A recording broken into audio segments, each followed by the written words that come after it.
نحن نقص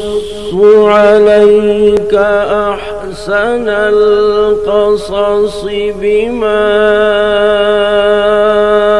أوحينا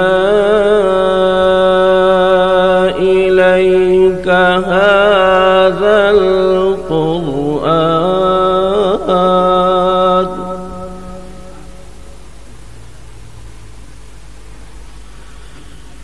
وإن كنت من قبله لمن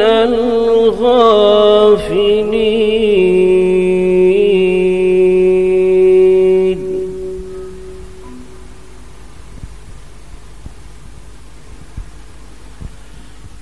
إذ قال يوسف لأبيه يا أبت إني رأيت أحد عشر كوكبا والشمس والقمر رأيتهم لي ساجدين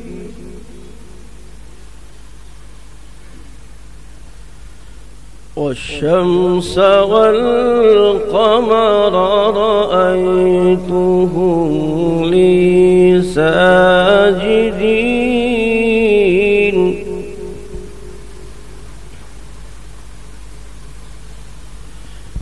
إذ قال يوسف لأبيه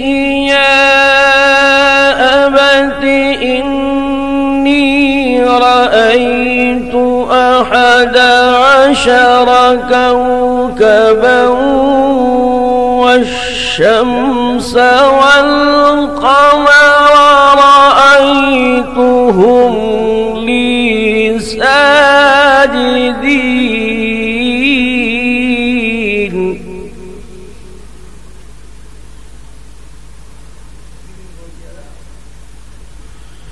والشمس والقمر رأيتهم لي ساجدين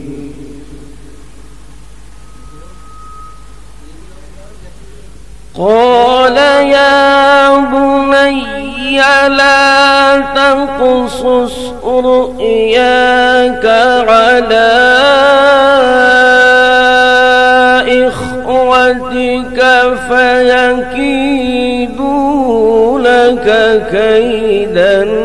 إن الشيطان للإنسان عدو مبين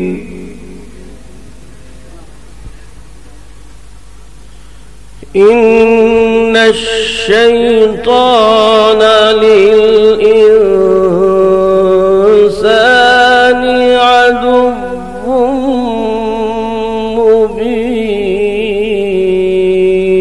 مبين صدق الله